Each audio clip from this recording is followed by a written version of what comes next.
Baruch atah Adonai Eloheinu melech haolam asher kishanu b'mitzvotav v'tzivanu al divrei Torah. Baruch atah Adonai noten haTorah. Boker tov, amadas.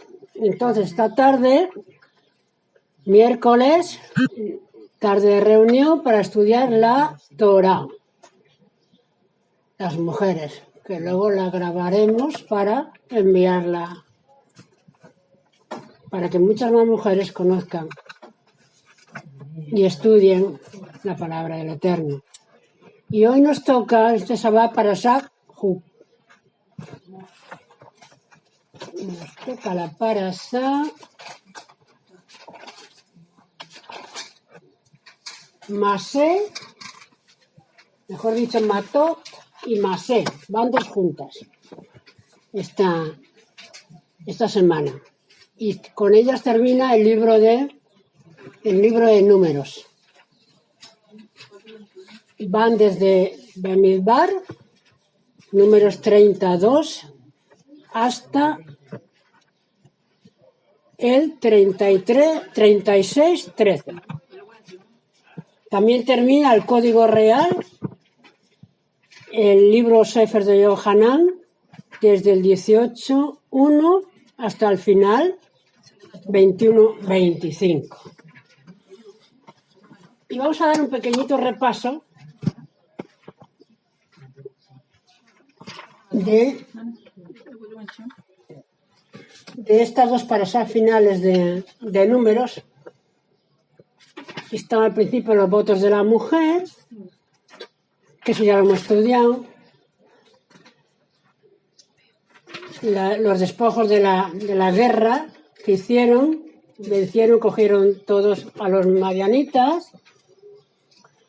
En el 32 está la tribu de Reubén y Gad, que piden la posesión de la tierra, esta parte del Jardín, sin haber pasado para allá, y porque tienen mucho ganado y ven la tierra que es buena y piden esa tierra para ellos. Mosés se enfada un poquito porque les hace recordar a los espías cuando les mandó que no supieron valorar la tierra, ¿no? Y decidieron quedarse a este lado y el Eterno lo había dicho a la parte de allá. Entonces Mosés se enfada un poquito, pero bueno, luego le da la opción, pero tienen, igual que con ellos, esa parte de la tierra, todo Israel pelearon para vencer a Sihón y a Og.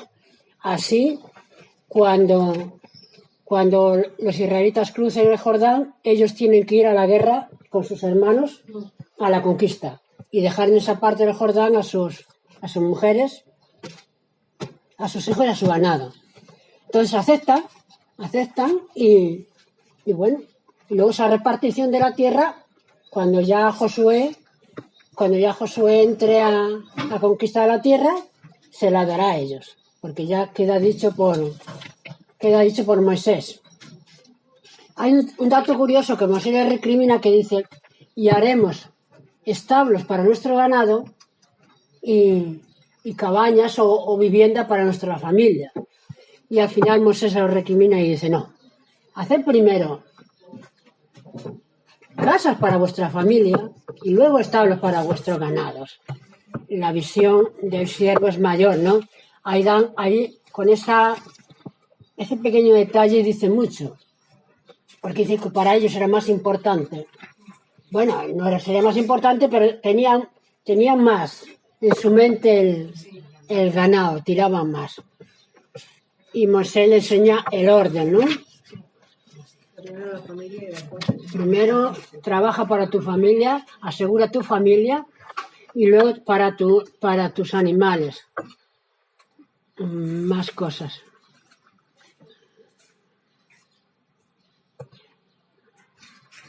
Todas estas son las instrucciones que da Moisés, pero aún no está la tierra sorteada ni nada de eso. Únicamente le va recordando a Josué cómo tiene que proceder cuando conquiste la tierra. Los nombres que dará a los príncipes de cada tribu, que están aquí en el 34, y la heredad de los levitas, que si podemos sacarlo un poquito.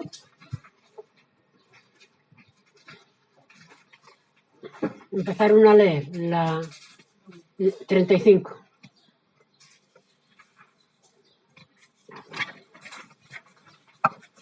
Uno.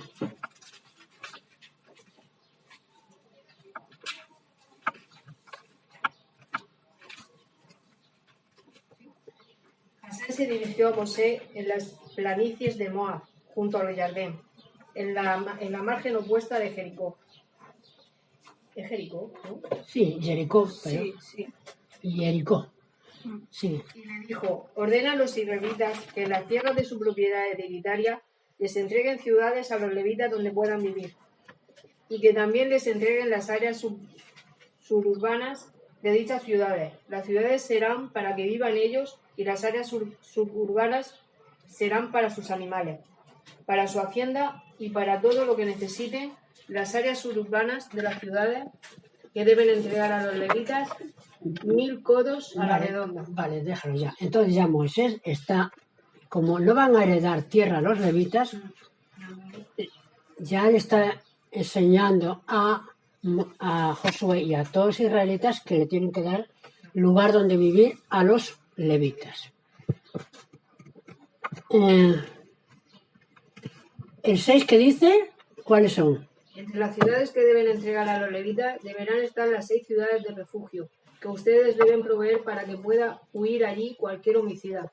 Vale, mira, ¿os acordáis ya de esto? Que lo hemos estudiado en las leyes, no matarás, que el asesino, no el homicida, el asesino no podía entrar a estas ciudades. Tenía que morir, porque fue con premeditación.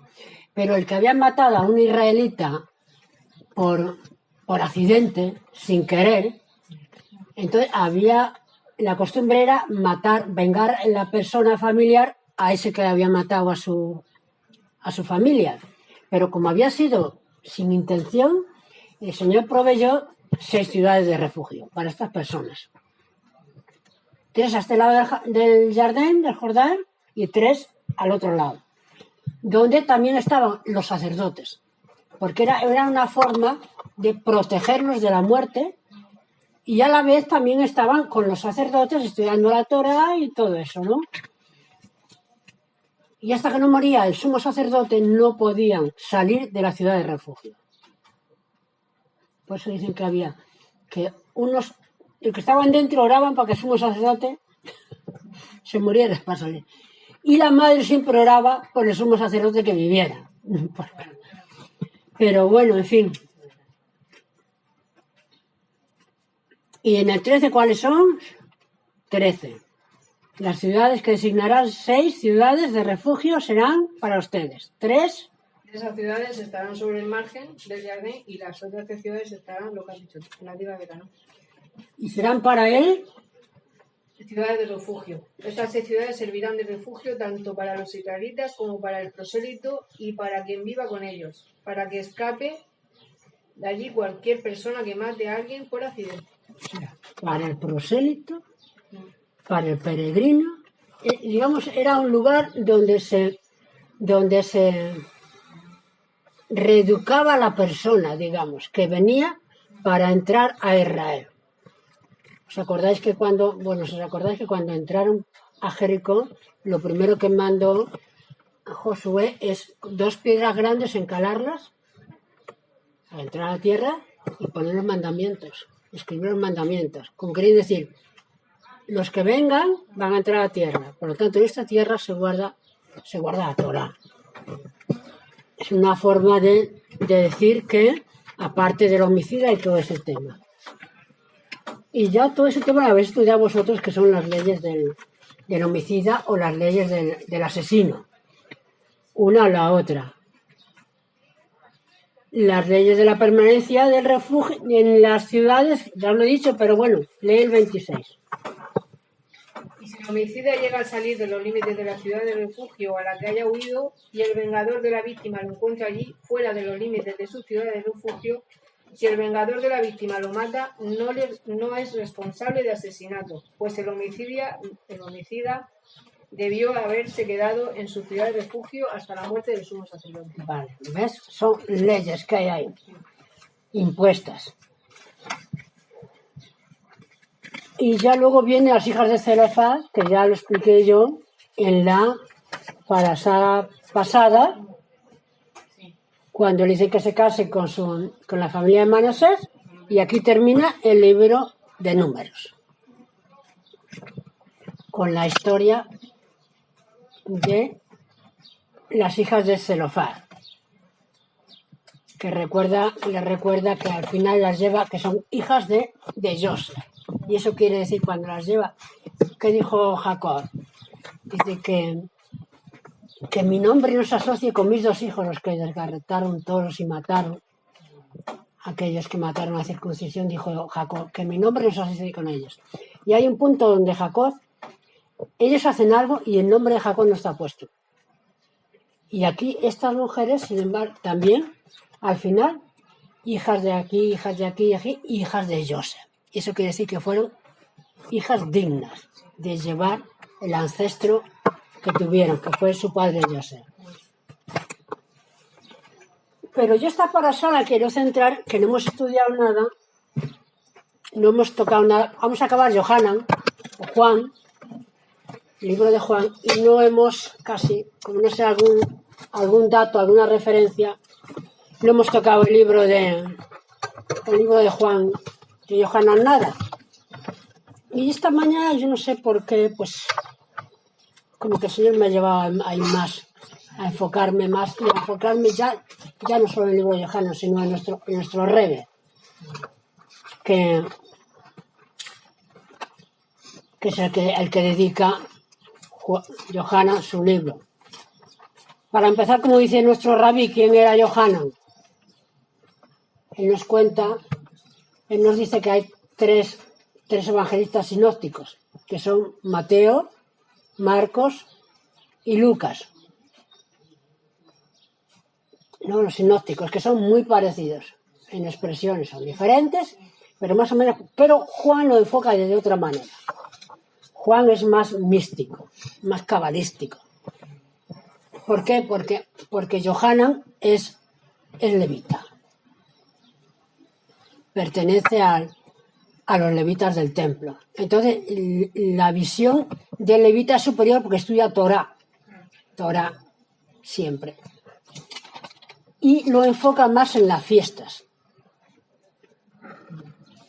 Por lo tanto, el libro de Yohanan hay que leerlo, así como nos ha dicho el mundo evangélico que hay que leer primero el libro de Yohanan, porque como es de mucho amor, tiene que ser el primero, pero sin embargo debe leerse cuando hay mayor conocimiento de lo que estás leyendo. Ya se ha desarrollado todo. Y leí un tema muy bonito aquí que pone nuestro rabí al comenzar el libro de Yohanan. Mira, dice: el libro de Yohanan fue escrito por un levita para los levitas y siguiendo el curso trianual. En este libro se nos presenta a Yeshua iniciando su servicio a Hashem, público, al comienzo del ciclo festivo, esto es la fiesta de Pesaj, y concluyendo su servicio 3 años más tarde con el mismo, que él mismo dirige también en la fiesta del Seder de Pesaj.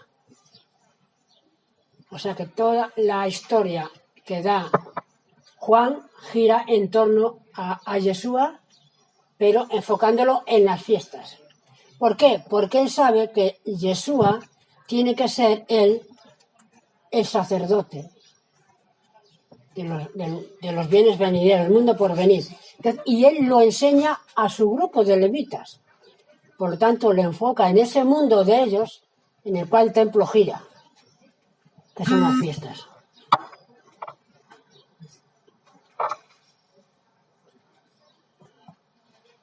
Es aquí que Yeshua transforma luego dice que hay otros milagros, ¿no? ¿Os acordáis cuando Yeshua transforma el agua de la purificación en vino? Consecuente de la redención final. Aquí hay un mensaje escondido. La transformación de agua de purificación en vino, cuando las bodas de Canaán,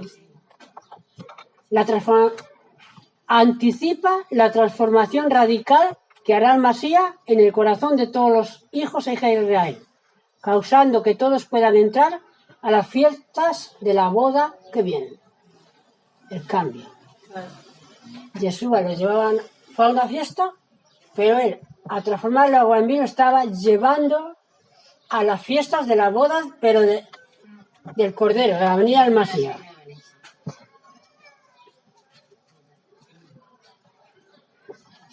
Otro punto aquí también que es muy interesante. Por ejemplo, cuando un cohen o un levita se encontraban, otra cosa, con la palabra agua, que dice Yohanan, ellos veían en ella una alusión oculta que va más allá del elemento mismo. Asimismo, cuando se encontraban con la palabra sangre, los levitas, la combinación de sangre y agua significa algo más que sangre y agua física. Indican justicia y misericordia. Por eso dice, cuando brotó del costado de Jesús sangre y agua, el Eterno vio en esa sangre, en esa muerte, la justicia de Dios obrando a su Hijo y la misericordia obrando para el mundo entero.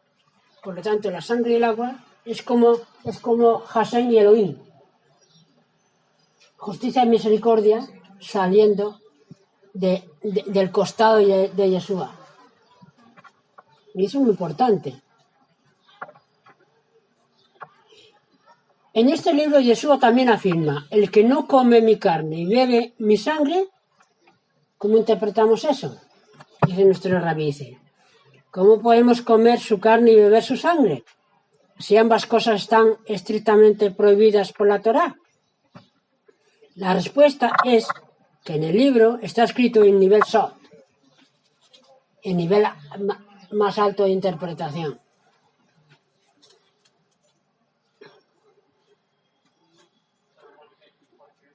Y estas dos expresiones están relacionadas con los conceptos de verdad y de justicia. Estamos casi en lo mismo. Diferentes formas. Comer mi cuerpo y beber mi sangre. La justicia y la verdad de Dios actuando. En cuyos fundamentos está sentado el juicio. Cuando habla así, el Eterno siempre en su Hijo operaba en él el juicio. Y a la vez, operando en el juicio, operaba en el mundo la misericordia, en el pueblo de Israel. Por lo tanto, esos conceptos, sangre y agua, cuerpo y sangre, van incluida la misericordia con el juicio. Hay que separarlas cuando van en la persona de Yeshua y cuando van... Bueno, todo va en la persona de Yeshua, pero uno aplica el juicio para él y la misericordia para el mundo entero. Entonces, cuando habla estos conceptos, en el libro de Yohanan está indicando todos estos temas tan ocultos, importantes, que cuando nosotros leíamos eso no nos daban a entender esto cómo podrá ser. Y vamos a acabar el libro de Yohanan, porque se acaba también hoy, esta semana para esa, con la muerte del enviado por Dios a morir por los pecados de Israel y del mundo. Por eso hay profecías. Antes de ser revelado Yeshua, el pueblo de Israel, el Eterno ya le iba, a través de sus profetas, le iba dando destellos de ese hombre que había de venir. Uno es el que he puesto de Isaías 53 esta mañana, ¿no? ¿Lo leemos acaso un momentito?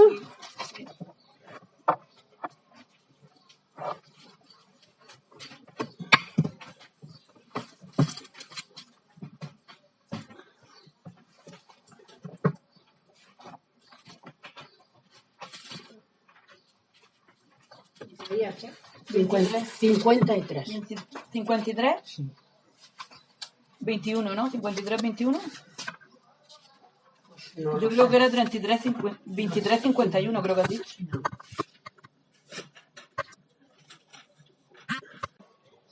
¿Quién ha creído a nuestro anuncio? ¿A quién le ha sido revelado el brazo de Hashem? Creció ante él como un infante y como raíz de tierra seca. No tenía buena apariencia ni esplendor, Lo miramos y no tenía buen aspecto y lo negamos. Ahí es donde se dice que no es el Jesús romano que ha pintado la iglesia católica hermoso y bello, no. Sí. Era sin apariencia para que no lo deseen, sino eran sus cualidades dentro de él. Despreciado y humillado por los hombres, varón de dolores, y experimentado en sufrimientos, escondimos de él nuestro rostro, lo despreciamos y no lo estimamos. Ciertamente, él llevó nuestras enfermedades y sufrió nuestras aflicciones, y nosotros le tuvimos por golpeado, por herido por Dios y afligido. Él fue entregado a la muerte. Esto es lo que más o menos hemos dicho antes, que Israel que se pensaba que moría por su pecado, pero fue por nosotros, por lo que murió, por nuestros pecados, ¿no? Sí. Él fue entregado a la muerte por causa de nuestros pecados, fue humillado a causa de nuestra iniquidad. El castigo por nuestra paz cayó sobre él, y por sus llagas seremos sanados. Como ovejas todos nosotros nos descarriamos, cada quien se volvió por su camino. No obstante, Jasén hizo caer sobre él los pecados de todos nosotros. La justicia aquí sobre él, ¿has visto? La sangre, la justicia, que hemos dicho, sangre y agua. Sí. Se ofreció y fue humillado, pero no abrió su boca. Como cordero. A veces cuando le preguntaban, ¿tú qué dices? Y él callaba, como un cordero del sacrificio en el templo. Como cordero fue llevado al matadero, como una oveja que permanece muda ante el esquilador. No abrió él su boca. A la cárcel y al juicio fue llevado. Y su generación, ¿quién la relatará? ¿Y en qué generación esa no tuvo descendencia física? Exactamente. Física, ¿eh? Porque él fue cortado de la tierra de los vivientes, y por los inicuos de mi pueblo fue ofrecido. Se dispuso con el impío su sepultura, pero con el rico estuvo en su muerte. Lo llevaron José de Arimatea y Nicodemo, lo llevaron al sepulcro.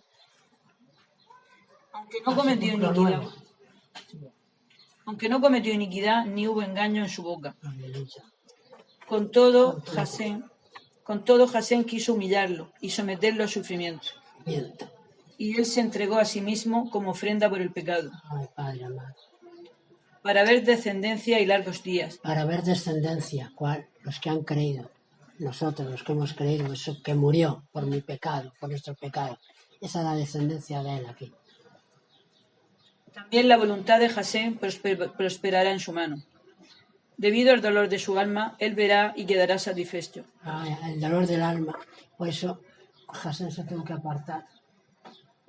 Porque estaba en él juzgando al mundo por su pecado. Cuando dijo, Padre mío, ¿por qué me desamparas? Porque estaba juzgando en él el pecado nuestro, vamos a ponerlo mejor, nuestro. Sí. Sí. Con entendimiento librará de culpa a los justos, por cuanto él es siervo de muchos y llevará los pecados de ellos.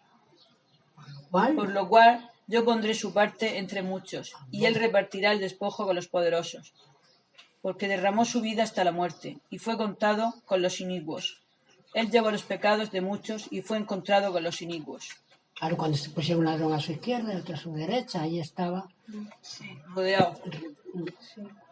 Por su pecado, se pensaba que moría por su pecado, por maldad. Sí. Pero él llevó los pecados de muchos. Por eso el Padre lo pondrá lo pondrá su Padre en alto, ¿no? Y repartirá los despojos. Sí. Los despojos porque derramó su vida hasta la muerte. Y eso es uno que profetiza Isaías.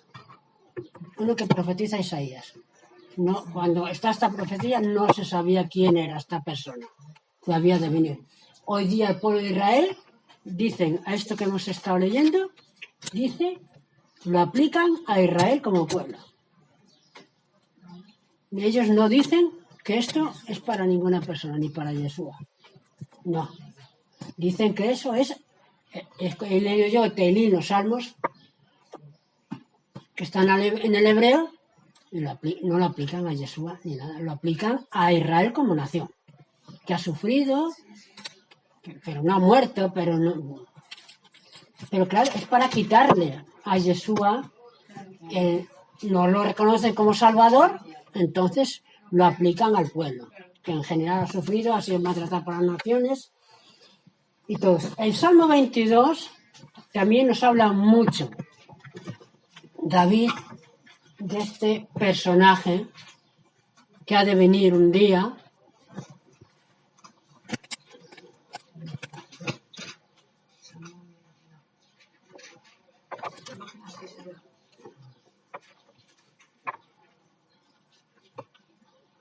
Úrsula, ¿lo lees tú?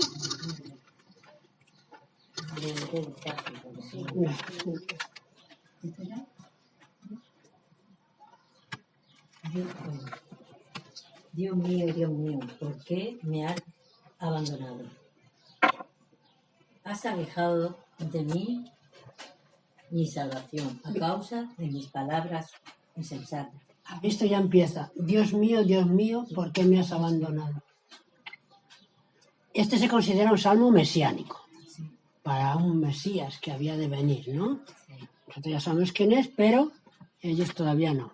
Sigue. Oh, Dios, a ti clamaré de día, no me responderás, y de noche no me esperarás. ¿No me esperarás? Oh Dios mío, a ti clamaré de día, ¿no me responderás? Y de noche, ¿no me esperarás? Tú eres santo e Israel habita en tu gloria. En ti confiamos. Mis padres pusieron su confianza en ti y tú los libraste. A ti clamaron y fueron librados. Confiaron en ti y no fueron confundidos. Yo soy gusano y no hombre, oprobio de los hombres y escoria del pueblo. Todos los que me miran hacen mofa de mí, hacen muecas con sus labios y menean sus cabezas, diciendo, en Jasén ha puesto su confianza, que a él libre, Que él lo libre, que que él lo salve de la muerte, quiere decir. Si le ha complacido, si se ha complacido en él. Porque desde la matriz tú eres mi confianza y mi esperanza desde los pechos de mi madre. Desde la matriz fui presentado a ti. Tú eres mi Dios. Desde el vientre de mi madre. Estaba separado. Desde la misma concepción, que fue, ya estaba separado para la obra que en su vida tenía que ejecutar el Eterno a través de él. No te alejes de mí, porque se acerca la aflicción. Y no hay quien auxilie. Amén. ¿Ha visto que todos lo dejaron? ¿Se quedó solito? Solito. Muchos toros me han rodeado, becerros de Basán se han acercado. Becerros de Basán, toros de Basán quiere decir los poderosos, los sacerdotes, el Sanedrín, los fariseos, gente importante son los toros de Basán, porque ahí en Jerusalén no había toros, pero una forma de expresar hebraísmos. Se abren su boca cual león, se han cercado contra mí, abren su boca, cual león rugiente y rapaz. Fui derramado cual agua, y todos mis huesos se desarticularon. Mi corazón fue como la cera, y se derritieron de mis entrañas Dentro de mí. Sufrimiento. Llegó un sufrimiento tal que dice que de su mismo costado salió sangre y agua. Ya no le quedó en él nada. Dio el todo su ser. Se ha secado como vaso de alfarero, y mi lengua se llega a mi paladar. Me has echado sobre el polvo de la muerte, porque perros me han rodeado y la reunión de los malvados me rodea. Horadaron mis manos, mis pies, todos mis huesos se debilitaron. Ellos me miraron, me observaron y repitieron repartieron entre entre sí mis vestidos. sobre mi ropa echamos suerte. Eso fue el talí. El talí lo rompieron. Pero tú, oh José, no te alejaste de mí. Amén. El que quédate y ayúdame. Líbrame de la espada y de la mano de los perros. Mi única salvación, de las fauces del león y del poder de los soberbios. La sobriedad. Para que anuncie Tu nombre a mis a hermanos mis hermanos y te alabe en medio de la congregación. Este salmo mesiánico que apuntaba a sufrimientos, la angustia y el clamar de una persona que iba a padecer mucho. Luego también nos podemos ir a Zacarías, que también nos habla de alguien, ya desde otra forma. Voy a apuntar a Zacarías. Voy a apagar, porque no tengo. Zacarías 12 nos está hablando de la liberación final de Jerusalén, de los últimos tiempos, y comenta, dice, y acontecerá en aquel día que yo buscaré a todas las naciones que vengan contra Jerusalén, es el día de la batalla final, para destruirlas, a las naciones, porque van contra Jerusalén, en el valle de Megiddo. Derramaré sobre la casa de David y sobre los moradores de Jerusalén espíritu de gracia y de misericordia. Entonces me verán a mí, a quien traspasaron. Ahí está hablando de la última revelación del Masías, ya no de la primera que hemos leído, sino que, como no van a reconocer a Yeshua, el que murió, pero cuando venga en su gloria como resucitado, se va a presentar a la casa de David y va a derramar espíritu de gracia y de misericordia para ellos, para que finalmente al verlo lo reconozcan y lloren por haberlo, digamos, negado, una cosa por el estilo. Y llorarán por causa de él, como quien llora por su único hijo. Llorarán a causa de él, como quien llora por un primogénito. En ese día aumentará el duelo en Jerusalén como el duelo de Agá, Rimón, que está en la llanura de Megiddo. La tierra hará duelo, cada familia unánimemente, la familia de la casa de David a una y sus mujeres a una, la familia de la casa de Natán a una y sus mujeres a una. Gran duelo habrá en aquel tiempo, antes de la revelación del Masías, cuando venga, porque va a haber una guerra y va a haber sufrimiento antes de la revelación del Masías. Todas las familias harán duelo, cada familia a una y sus mujeres a una. Y en aquel día habrá un manantial abierto. ¿Ves? Habrá sufrimiento, pero también sería día de grande gozo, de grande revelación para la casa de David y para los moradores de Jerusalén. Porque lo pone así, es para todo el mundo, es para todo Israel. Pero como Israel va a ser, Jerusalén va a ser donde va a posar sus pies, donde va a establecer su trono, es por eso que es nombrada aquí Jerusalén y la casa de David, porque él viene la casa de David, viene el reino que representa a David, el reino, y Masías viene a instituir el reino, por lo tanto nombra Jerusalén y la casa de David, pero va para todo Israel igual, la revelación y la manifestación del Masías. En aquel día habrá un manantial abierto para la casa de David y para los moradores de Jerusalén, para el rociamiento y para la purificación, limpieza del alma, limpieza de pecados, porque lo van a mirar y lo van a reconocer y van a llorar por no haberlo reconocido. Y el Eterno automáticamente los perdonará y los limpiará porque lo van a hacer de todo corazón. Cuando venga al Masías va a decir, este es, en este creemos. Hemos creído siempre en un Masías. El que Masías tiene que venir es él pues él.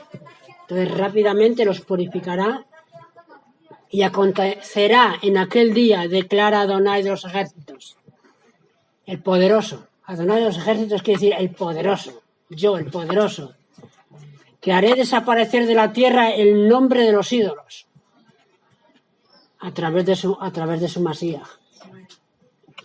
Y no lo recordarán más. De la tierra que hice primero, de la tierra de Israel. Primero de Jerusalén, de la tierra de Israel. Y así irá purificando. Asimismo quitaré de la tierra a los profetas falsos, que profetizan mentira, y a los espíritus inmundos, estarán sujetos. Porque dice Revelación que cuando venga el Masías, el Eterno sujetará 1000 años, porque se manifestará el Masías anunciando la Torá al mundo. Los espíritus estarán encarcelados 1000 años, que son el reinado del Masías. Y si alguien vuelve a profetizar, su padre y su madre le dirán: no vivirás, porque has hablado falsedad en el nombre del Eterno.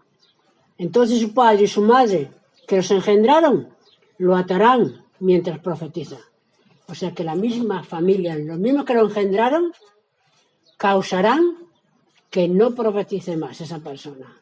Porque han entendido la revelación del Masías con su Torá, habrá un espíritu de sabiduría, de conocimiento, de revelación, del entendimiento del conocimiento, que entenderán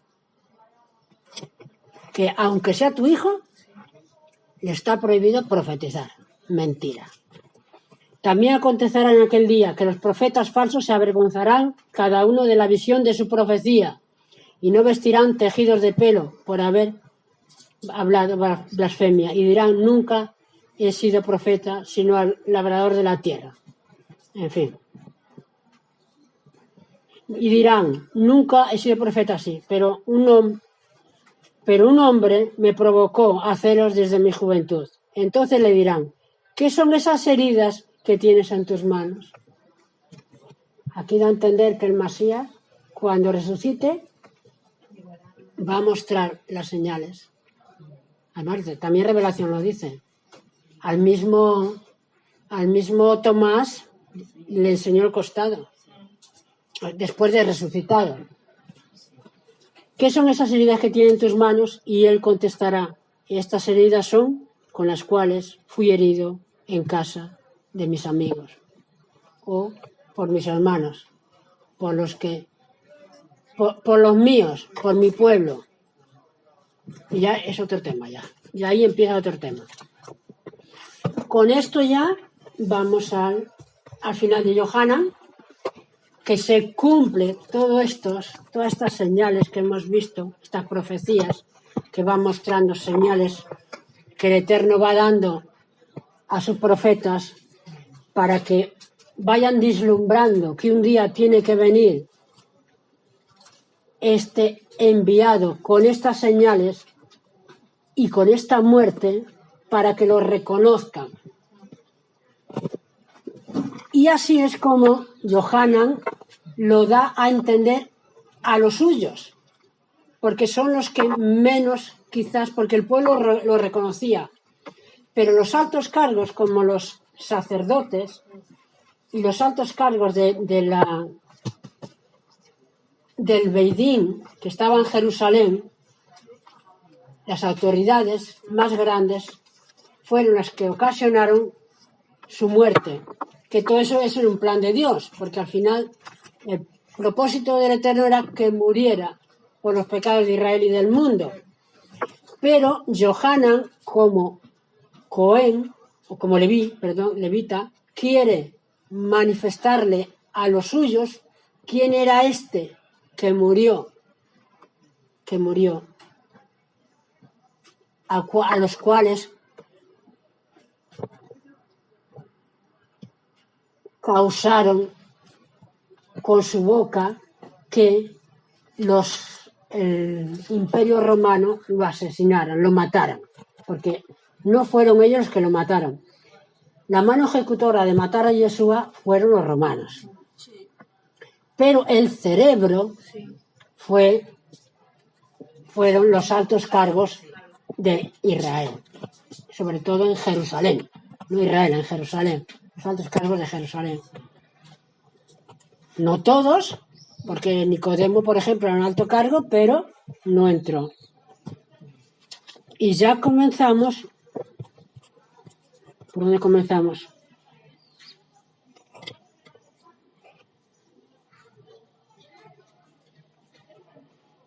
Podemos empezar por el 19-14. Ana, lee un poquito, a ver. Era el día de la presentación de la Pascua. La preparación.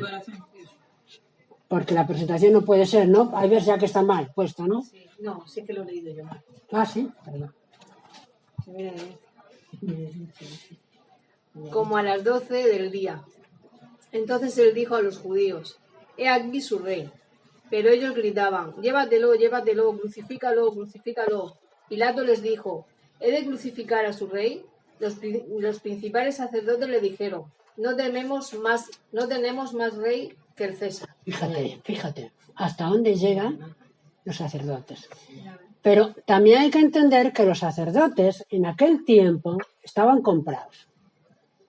No eran sacerdotes como lo hemos estudiado en todo el Pentateuco, sino que el Imperio Romano, hay que situarse en la época, el Imperio Romano había conquistado Jerusalén, Israel, y se había puesto a un representante como jefe y gobernaba en Judea, Jerusalén, toda esa parte. Entonces vinieron los sacerdotes y todas estas altas personalidades y con dinero compraron a los líderes romanos para ser los sacerdotes en el templo. Pero la visión de sacerdote como tal, puro y consagrado, no la tenía, puesto que estaba ya manipulada. Ese cargo estaba ya manipulado. Entonces lo entregó a ellos para que fuera crucificado. Tomaron pues... Esa palabra crucificado dice en el madero, porque luego vas a seguir leyendo y te van a poner la cruz. Y entonces, pero bueno, Era en el madero.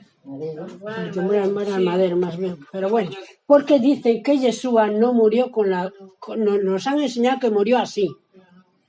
Yeshua murió con mayor sufrimiento, murió así colgado, y tenía que estar sujeto ahí para no desgarrarse todo, porque era su peso colgando para abajo.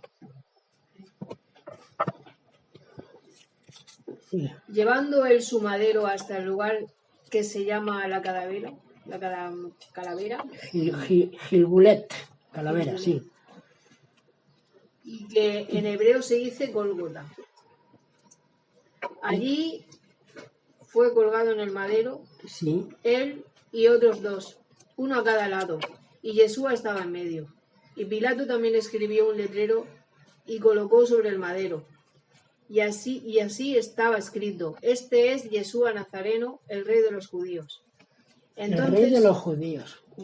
Mira lo que escribió Pilato, sí. Entonces muchos de los judíos leyeron este letrero, porque el lugar donde Yeshua fue crucificado se encontraba cerca de la ciudad. Clavado, vamos a decir clavado. Eso que se marca. Estaba escrito... Estaba cerca de la ciudad, ¿de qué ciudad? De Jerusalén. Estaba escrito en hebreo, en griego y en latín. Para los caminantes que había. Estamos hablando que estaba en una fiesta. Estaba cerca. Al día siguiente era Pesaj. Por lo tanto, Jerusalén estaba llena. Y sabemos que tenía que morir en Pesaj porque en la Pesaj de Egipto, en la redención de Egipto, el cordero sacrificado, que fue el que concedió la redención por su muerte y su sangre, murió la víspera de Pesaj. Y Yeshua, como el Cordero de Dios, que fue sacrificado para el perdón del pecado del mundo y para la redención del mundo, fue sacrificado el mismo día de Pesaj, igual que el Cordero Pascual de Egipto. Luego dije... Por eso estoy diciendo que Yohanan, Juan, lo enfoca a Yeshua dentro de la fiesta para conectarlo con el Cordero de Dios, porque al principio dice el Cordero de Dios que quita el pecado del mundo, todo este tema, entonces lo está enfocando con el Cordero Pascual o el Cordero sacrificado en Egipto. Luego dijeron los principales sacerdotes a Pilato: no escribas, él es el rey de los judíos, sino él dijo: soy el rey de los judíos. Y no lo dijo. Pilato respondió: lo que he escrito, he escrito. He escrito. Así se queda. Y cuando los soldados Sí, sigue. pusieron en el madero a Yeshua, Lo clavaron, ahí se puede decir lo clavaron, sí, porque lo clavaron, ¿verdad? sí, Claro. le Sí. quitaron sus vestidos y los dividieron en 4 partes. Ya sabemos cuántos soldados había. 4, ¿Y qué dice? Una para cada soldado. cada soldado. O sea, 4 soldados. Pero su túnica era sin costura, tejida de una sola pieza. Ese era el talí. Que se pone túnica, ¿no? Pues claro, hay que poner algo. Creo yo que fuera el talit, porque antiguamente iban con su talit puesto. Y yo cuando estuve en Jerusalén, había hombres ancianitos que iban con su talit por las calles. Y daba alegría, iban, corre que te corre, para ir al cote, al muro, a orar. Ya iban por la calle con su talit. Por eso se dijeron unos a otros: no la cortemos, sino echemos suertes sobre ella para ver de quién será. Por eso lo hemos leído. Repartieron sus vestidos y sobre la túnica echaron suertes. Esa profecía ya estaba atrás. Y siempre está Yohanan dando pistas para que lo que está escrito lo conecten con Yeshua en su muerte. Y tuvo cumplimiento la escritura que dice: repartieron entre sí mis vestidos y sobre mi ropa echaron suerte. Estas cosas hicieron los soldados. Y junto al madero de Yeshua estaban su madre, su hermana, la hermana de su madre, Miriam, la esposa de Cleofás, y Miriam Magdalena. Y Miriam de Magdala, de Magdal. Magdalena es un pueblo. Magdal. Entonces, mujeres, ¿no? Hay otros que pone que estaba también Juana de Cleofás. Y Lucas pone que otras mujeres más, pero las líderes, digamos que eran estas, ¿no? Cada evangelio sinóptico te da una pistita más, a lo mejor de una mujer más. Otra habla también de Salomé, otro habla también de una tal Salomé. Pero bueno, cada escritor lo enfoca desde el punto de vista que le parece, pero no deja Yohanan, aunque va para los levitas, de incluir a las mujeres cuando fueron al sepulcro para la revelación. Que eso sí que es un poco raro, ¿no? Que un levita incluya dentro de la resurrección a mujeres que proclamen, ellas primero. Sí. Entonces, al ver Yeshua a su madre y al discípulo de quien él amaba, que se encontraba presente, dijo a su madre: mujer, he ahí a tu hijo. Después dijo al discípulo: he ahí a tu madre. ¿Quién era este discípulo que Jesús amaba? Yeshua amaba, perdón.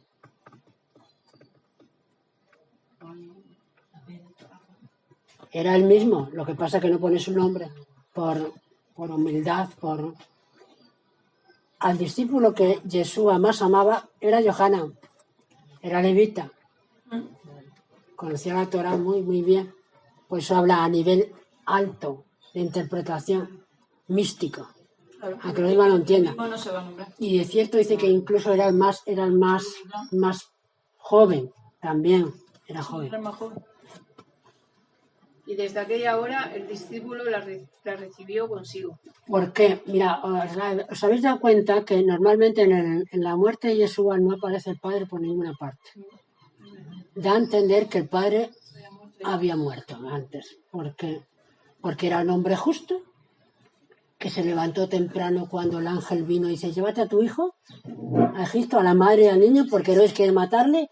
Y rápidamente Joseph se levanta temprano y hace lo que Abraham, ensilla el animal y se marcha donde el ángel le dijo. Y da a entender que cuando vino el ángel para decirle que ha concebido, él no entendía y quiso divorciarla, pero le dio, meditó para decir, voy a poner en oprobio, en afrenta a mi comprometida. Y él se guardó, ¿no? Porque quiso divorciarla en secreto, para no difamarla. Todas esas cosas se ve en un hombre, un sadí, un hombre justo. Entonces, al no aparecer ya más adelante, con el tiempo, parece que da a entender que este hombre murió. Porque también aquí, Yeshua era el mayor. Fue el primogénito de Miriam. Por lo tanto, al morir como primogénito, encomienda a su madre a alguien. Si hubiera tenido esposo, no, lo normal es que no tuviera esa preocupación Jesús antes de morir. Y la encomendó al levita, que sabe las leyes de la viuda, sabe las leyes del anciano, del pobre, todo este tema. Y él enseguida actúa. Y dice que la metió en su casa, ¿no? Sí. La cuidó, quiere decir, ¿no? Proveyó. Sí. Después de esto, sabiendo Yeshua que se había consumado todo, para que la escritura tuviera cumplimiento, dijo, tengo sed. Y había allí una vasija llena de vinagre. Y ellos empaparon de vinagre una esponja y colocándola en una rama de hisopo se la acercaron a la boca. Y aquí Johanna otra vez está llevando al Salmo 69:21, donde también dice esto, para que vean los levitas y el círculo suyo, en los que quiere mostrar que Yeshua es el Cordero del Eterno enviado a favor de Israel y del mundo, para que reconozcan a través de la Escritura y el cumplimiento de ver esta agua con vinagre que estaba ya escrito como hemos leído lo otro anteriormente. Y habiendo Yeshua recibido el vinagre, dijo, he aquí consumado es, e inclinó su cabeza y entregó su espíritu. Su espíritu, dice ahí, ¿no? Su espíritu en hebreo sería su ruach. Y he estado estudiando, no sé por qué, me llevó Señor a estudiar un poquito el tema.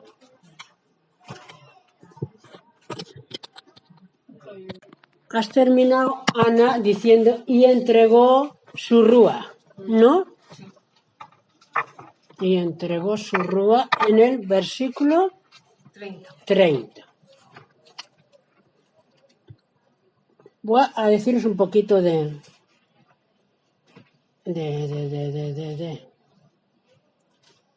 poquito de Kabbalah, si la tengo por aquí.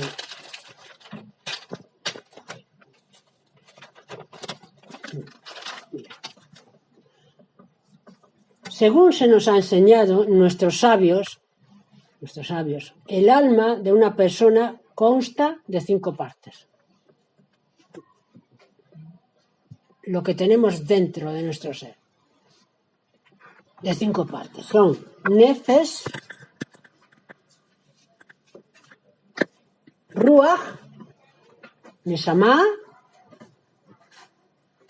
Hayá y Yehidá. Cuando la persona parte de este mundo, la única parte que sobrevive es la Ruach. El espíritu, que el espíritu en hebreo es femenino, es la Ruach. Esto concuerda con lo que nos está diciendo aquí, que Yeshua entregó su Ruach. O sea, que lo que lleva impreso el ADN de toda nuestra vida para que podamos estar en la resurrección, lo lleva la Rúa, toda nuestra vida. Es como el libro que el Eterno lleva, con toda nuestra historia en este mundo. Y allí, por eso dice, se habrá el libro, el rollo, y allí se verán mis pecados, se verán mis faltas, se verá lo que yo hago. Yeshua entregó su rúa, y en eso concuerda, que solamente el rúa es el que se lleva al eterno. Todas las otras 4 partes del alma, como son el nefes es la sangre que se mueve. Eso es el nefes. El nefes está en la sangre, por eso vivimos.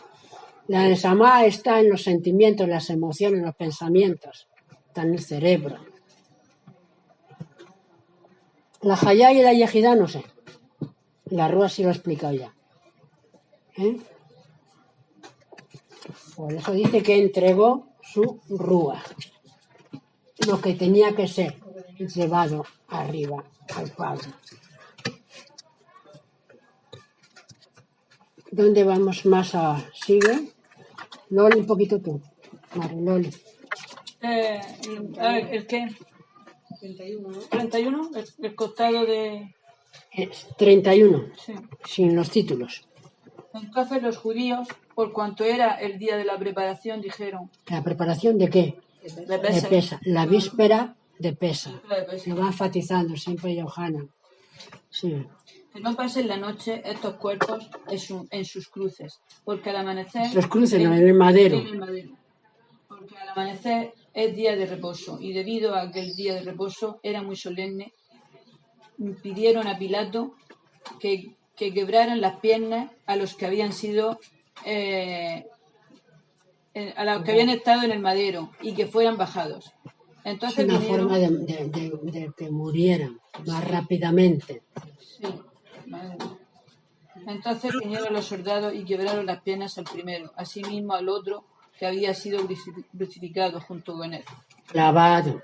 Sí, había sido clavado junto con él.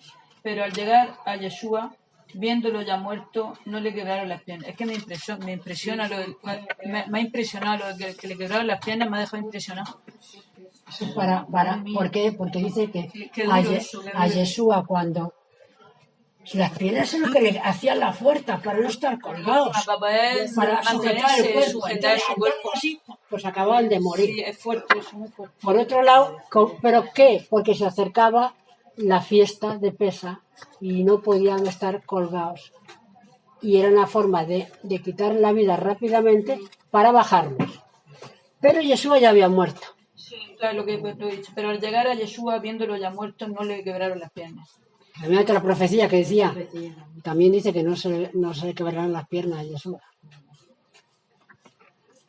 Y uno de los soldados le hirió el costado con una lanza. Y al momento salió sangre y agua. ¿Lo hemos leído? Sí, ¿Eh? la sangre justicia y el agua misericordia. Aplicada. En el cuerpo de Yeshua se aplican las dos cosas. El Eterno aplica en él las dos cosas, la justicia y la misericordia.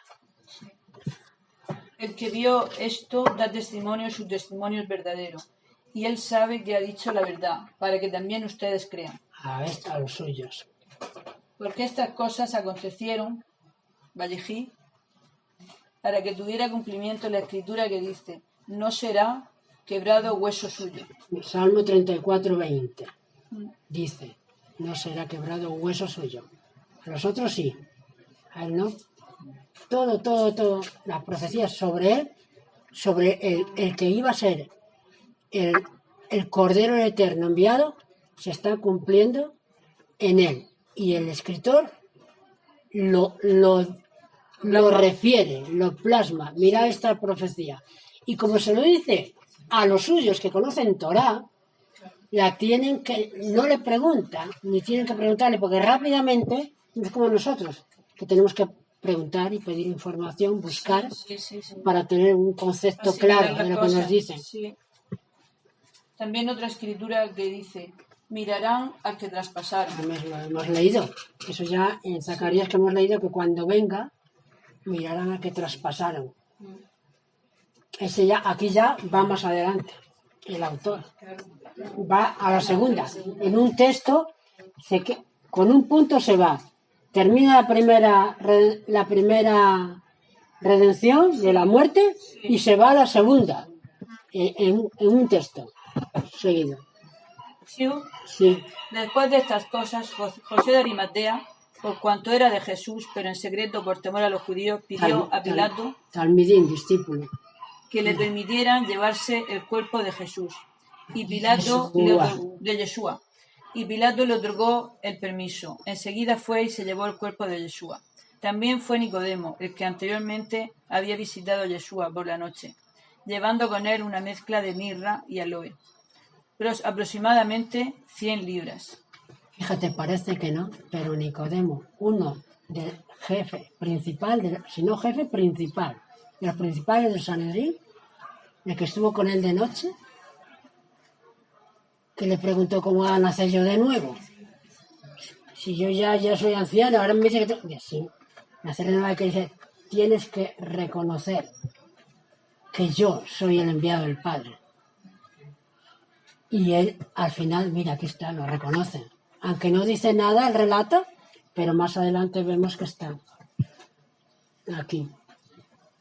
Y tomaron el cuerpo de Yeshua y lo envolvieron en telas de lino con las especias aromáticas, conforme a la costumbre de sepultar de los judíos. En el lugar donde Yeshua fue crucificado, en el lugar que Yeshua fue clavado, estaba un huerto, y en el huerto estaba una tumba nueva en la cual nadie había sido colocado todavía. Bueno, pues sí, con los ricos fue la sepultura, cerca de Jerusalén, allá. Allí pues colocaron a Yeshua. Porque seguramente era o José de Arimatea, que era un principal, o de Nicodemo, que eran principales. Entonces, en una tumba nueva, allí fue con los ricos, fue en la sepultura, ¿no? Allí pues colocaron a Yeshua, porque el día de reposo se aproximaba y la tumba estaba cerca. Rápidamente, tiempo, porque viene el día de descanso y no se puede trabajar. Fuera Sabá, fuera Pesa, porque hay años que coinciden Pesa con Sabá. Pero Pesa era, seguro. ¿Y qué? ¿Y el primer día después del Sabá? Por la mañana del primer día de la semana, cuando aún estaba oscuro, fue María Magdalena a la tumba y observó que la piedra había sido removida de la tumba. Hay otro sinóptico que dice que cuando iban las mujeres, porque hay otros que dicen que iban muchas más mujeres que ella sola. Unas que iba la hermana de la madre de Yeshua, otros que iba Salomé, otro que iba Juana, que era un alto cargo, una mujer de alto cargo, de Herodes o algo, hermana de Herodes o algo, con demás mujeres, dice Lucas, con las piadosas. Una vez que acabó el Sabbat, a la mañana siguiente de madrugada fueron.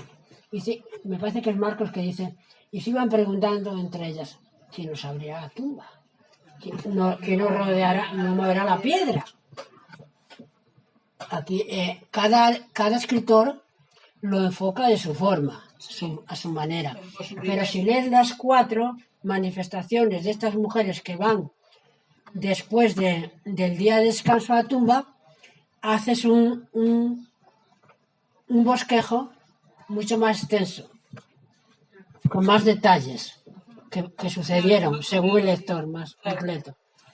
Entonces corrió y yendo a Simón Kefas y al otro discípulo a quien Jesús amaba, les dijo, se han llevado a nuestro Señor de la tumba y no sé dónde lo han colocado. Claro, porque como Yohanan es para los levitas, omite detalles de mujeres que se pareció un Malá, que no se apareció, que le dijo ir a anunciar a los Talmidín, que Jesús ha resucitado.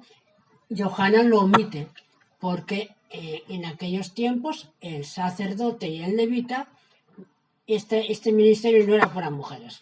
Entonces, él omite estos detalles, pero pasaron, ¿no? Entonces Simón y el otro Talmidín salieron y fueron a la tumba. Y corrieron juntos, pero el otro Talmidín corrió más rápido que Simón y llegó primero a la tumba. ¿Quién corrió más? Yohanan, ¿no? Pero mira lo que hizo. Y asomándose miró las telas de lino colocadas allí, pero no entró. Pero no entró. ¿Por qué no entró? Eran las telas sagradas, túnicas sagradas, ¿no? Porque era levita. Sí. y su conocimiento de la Torá, al entrar fue corriendo, pero no vio nada, tampoco había una gran necesidad. Dice, no me voy yo a contaminar metiéndome en el kever, porque en el momento que entraban a un sepulcro donde había un cuerpo, se contaminaban y ya no podía hacer la fiesta de Pesa. Hay que verlo desde ese punto, porque claro, es que si no lo miramos así, Pedro no tenía ese problema. Amaban los dos a Jesús así, porque mira, había una costumbre, cuando Jesús dice sepulcros blanqueados, que dice a los fariseos, me parece que fue, que nada más que ves apariencia, mucha apariencia por fuera, pero por dentro están llenos de pobredumbre. ¿Qué quería decir Jesús con esa expresión, sepulcros blanqueados? Cuando Israel iba a Jerusalén, al templo, a la fiesta, y al lugar que fueran, pues si iban retirados, tenía que pasar la noche. Entonces miraban alguna cueva, alguna grieta, pues estamos en aquellos tiempos. Entonces, cuando había un kever, un sepulcro, que estaba ya en la cueva, allí, en la montaña, que estaba ya con un muerto, entonces lo pintaban de blanco, para que no,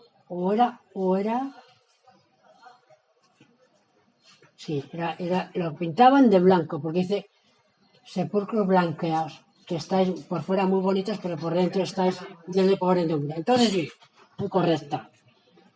Entonces, al ver el sepulcro, en la cueva esa pintada de blanco, ahí sabían que no tenían que entrar, porque esa cueva tenía dentro un muerto. Era una señal, y esa señal fue la que usó Yeshua. Por lo tanto, ¿de qué estaba hablando? Yohanan, Sí, que no entró al sepulcro porque... ¿Por qué? Porque los israelitas iban ¿a dónde? A la fiesta de Pesa. Y la fiesta de Pesa tenía que estar, ¿qué? Purificados. Hemos estado estudiando hace poco las leyes de los muertos con la vaca roja, cómo tenían que ser purificados, porque si no se tenían que apartar 7 días fuera del campamento. Por tanto, todas estas leyes hay que entenderlas para ver por qué Yohanan llega primero, pero no entra. Claro, normal. Sí. Hay un motivo. Sí, claro. Hay un motivo. Para él importante y principal, porque él está cumpliendo mandamientos. Toraitas, no rabonitas, toraitas. Sí. Enseguida después de él llegó Simón, y entrando a la tumba miró las telas de lino colocadas allí. Pero el sudario que había estado atado a su cabeza no estaba con las telas de lino, sino enrollado y colocado en un lugar aparte.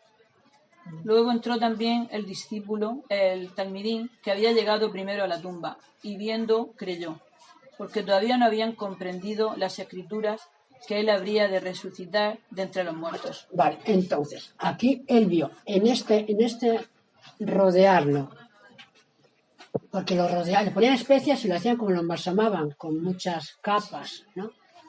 Pero en la forma que estaban puestas las capas, porque dice que eso se pegaba. Le echaban mirra y cosas de estas que hemos visto aquí, especies aromáticas, el aceite, mirra. y el aceite, y todo eso se pegaba al cuerpo, con la venda se pegaba. Eso no se podía despegar del cuerpo. Eso no se podía despegar del cuerpo de Yeshua. Entonces, el Yohanan, que vio todo eso, él vio cómo una parte está aquí y otra parte está ahí. ¿Pero quién se lo ha despegado? ¿Quién se lo ha quitado? Aquí algo sobrenatural ha pasado. Entonces se quita ya el concepto de la Torá que él tiene para estos casos y decide a ir a ver el milagro, a ver lo que ha acontecido, porque esto es un hecho nunca visto, ¿no? Después los discípulos regresaron a su lugar. Entonces que dice que el Talmud vio y creyó con perfecta fe. ¿Qué quiere decir? Que el Masías había resucitado. Por como estaban puestos las telas estas, o las vendas. Las vendas. Sí, las vendas y todo. Después los discípulos regresaron a su lugar, pero Miriam se encontraba de pie llorando junto a la tumba. Y mientras lloraba, observó hacia el interior de la tumba. Y vio a 2 ángeles con vestimentas blancas que estaban sentados, uno a la cabecera y el otro a los pies, donde había sido colocado el cuerpo de Yeshua. Por quedarse. Ellos le dijeron: mujer, ¿por qué lloras? Ella le respondió: porque se han llevado a mi Señor y no sé dónde lo han colocado. Cuando La dijo esto, importancia de estar en el sitio, la importancia del amor que sentía su maestro no le impidió estar en casa. Fue temprano, y todos se van, pero yo me quedo. ¿Qué pasa? Yo quiero estar cerca, ¿no? ¿Qué ha pasado? El Eterno desde los cielos ve esa incertidumbre, ve ese sacrificio, ve ese sufrimiento, ve esa ansiedad de estar allí, de esa incertidumbre, de ver qué puede ser, y manda en su auxilio. Cuando dijo esto, volvió La revelación. detrás de sí y vio a Yeshua que estaba de pie, pero no sabía que era Yeshua.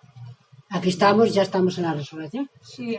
O sea que en la resurrección, por eso hemos visto en la Torah en muchos casos donde se presenta un varón, un hombre, y puede ser un ángel, pero que ha cogido forma de persona. Y habla, y anda, y come, y viene, y se va, como a Abraham, por ejemplo, ¿no? Comieron y todo eso. El ángel de que se le aparecía a Manoa: ¿quieres que te hagamos comida? ¿Quieres que te hagamos lo que sea? O sea que hablan, dialogan, se hacen presentes, y en este caso lo mismo, el Masías ya transformado. Aquí ya no se aparece Yeshua como tal, como lo habían conocido, no como lo habían ya conocido, ya aquí ha cambiado.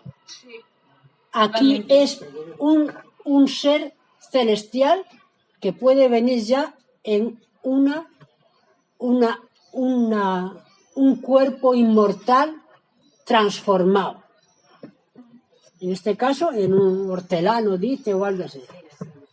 Sí. Yeshua le dijo: mujer, ¿por qué lloras? ¿A quién buscas? Pero ella creyó que era el hortelano. Y le dijo: Señor mío, si tú te lo llevaste, dime dónde lo colocaste, y yo iré y me lo llevaré. Ay, padre. Yeshua le dijo: Marián. Ella volteó y le dijo en hebreo: Rabulí. Raboní, Miriam, no Marián, Miriam. Yeshua le dijo: Miriam. Sí. Y por eso ella lo conocía. Volviéndose dijo Raboni, que es decir, mi rabí, mi rabí. Sí, mi maestro, mi rabí. Raboni viene de rabí. En hebreo, claro. Yeshua le dijo: no me toques, pues todavía no he encendido a mi Padre. Pero ve a mis hermanos y diles: asciendo a mi Padre y a su Padre, a mi Dios y a su Dios. Tremendo. Esto es tremendo. La primera manifestación. Yeshua no había subido aún a presentarse delante del Padre. No permitía primero que nadie en la tierra tocara su cuerpo transformado. Pero ve y diles: yo me tengo que presentar. Tengo que ir a mi Padre y al vuestro. Mira, esto para los evangélicos, que dice que es Dios. A mi Dios y a vuestro Dios. Una anunciadora de la resurrección. Igual que también una anunciadora fue la hija de Aser, de que Yeshua, el Cordero, en forma de persona Yeshua, estaba junto con Zacarías, estaba en Israel, en este caso en Jerusalén. Así, Miriam también fue la anunciadora de que el Masías se le había aparecido resucitado de los muertos, y que fuera y se lo anunciara Asus Talmidim, porque al final son los hombres los que tienen que hacer la obra, van a ser los Kohanim y van a ser sus Talmidim los que van a formar el Consejo, el Sanedrín, el partido de Sarita, que lo van a liderar los 12. Independientemente de mujeres que ayudan y todo eso. Pero visiblemente en Israel tienen que ser los 12 que le siguieron, hombres. Entonces fue Miriam Magdalena a anunciar las buenas nuevas a los Talmidim de que había visto a nuestro Señor y que él le había declarado estas cosas. Al llegar la tarde de ese primer día... A nuestro Señor, bueno, es que eso ya no está bien. Porque hay esa palabra, nuestro Señor, eso ya viene para la Iglesia, es que como eso viene de la católica, Claro. Viene de la católica, pues al decir nuestro Señor, y nosotros al Eterno también le llamamos Señor, Dios nuestro. Sí. Entonces, en el hebreo pone no, nuestro Adón, pero Adón en hebreo es Señor, es Señor.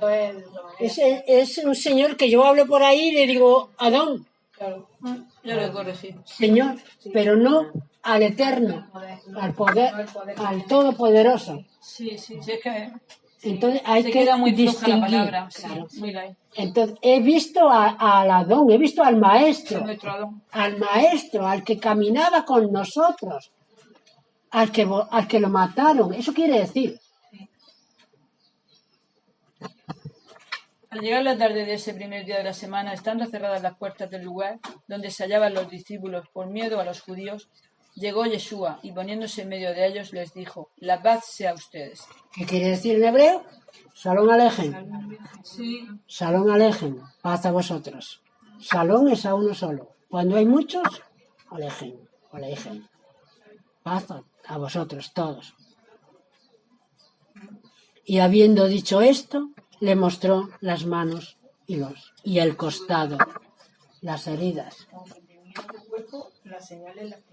Por eso dicen que cuando seamos resucitados va a haber un corto tiempo donde se va a manifestar quiénes somos, quiénes hemos sido en la tierra.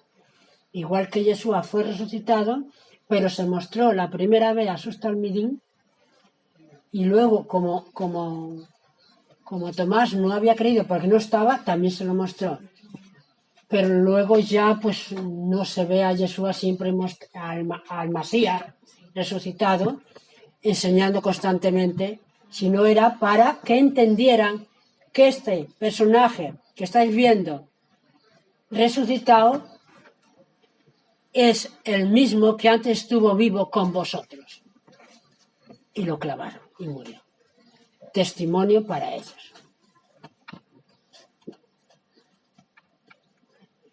Así que le dijo otra vez: Shalom Alejem, como me envió al Padre, así también yo os envío. Yo vine con una misión y yo ahora he cumplido la misión y he sido glorificado, resucitado por el Padre, y se me ha dado un nuevo ministerio. Y es un nuevo sacerdocio. Y yo os envío a Jerusalén, ir a Jerusalén, empezando por Jerusalén, por Samaria, por Israel y hasta lo último de la tierra, con el mensaje de la redención, de la salvación por medio de Yeshua y de la resurrección, porque Él resucitó primicias de los que duermen, es Él, ¿no? Hemos acabado, yo creo, ¿no? Con este punto, ¿no? O sea, y ya con esto, Yohanan, concluimos un poco el librito de entender un poco, porque nunca hemos tocado el tema con vosotros, ¿no? De la muerte de Yeshua. Me gusta mucho. Muy, muy interesante. Empecemos a estudiar el tema, la Torá, por parasás y todo. Esto nunca. Esto no. Sí. Entonces, dentro, porque comentamos que siempre toda la Torá apuntaba al Masías. Unas veces al Masías glorificado y otras veces al primer Masías que vino en la persona de de Yeshua a morir, ¿no? Que se le llama Yeshua ben Yosef, que quiere decir sufriendo, como sufrió por sus hermanos, por causa. Yosef sufrió por causa de sus hermanos, para proveerles, ¿qué? Vida, porque si no morían. Tuvo que ir a Egipto, porque fue usado la ida a Egipto a causa de la maldad de ellos, Sí, pero el Señor lo usó positivo. para llevarlo, para que luego ellos mismos tuvieran redención o salvación. Pues eso mismo pasa con Yeshua. Exactamente. La primera venida, por causa de sus hermanos, fue muerto para proveerles salvación, porque cargó en él el pecado, la carga de todos, para proveer vida eterna a través de su muerte. Y la segunda venida, el Masías ben David, que será el Masías de la casa de David, que vendrá como su ancestro David a reinar, a sentarse sobre el trono de David. Estamos dando una yeshiva, pues esto es la monarquía y el reinado, que no es un reino solo, el reino de David, no es el reinado, porque no va a tener fin, que va a coger el reino de David su padre, que se lo prometió el Eterno. Tu reino no tendrá fin, por eso le deja a Jeroboam una parte, por amor a David su padre, del reino, las 2 tribus del sur, que estamos leyendo, para que a partir de ese reino que queda en Jerusalén, se corone su descendiente, el rey Masías. ¿Entendiendo eso?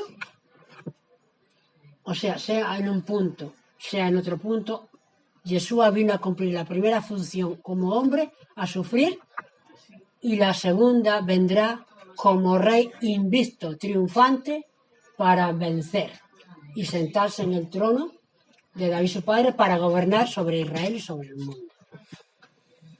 Bueno, y Baruch Hashem por la reunión de esta tarde.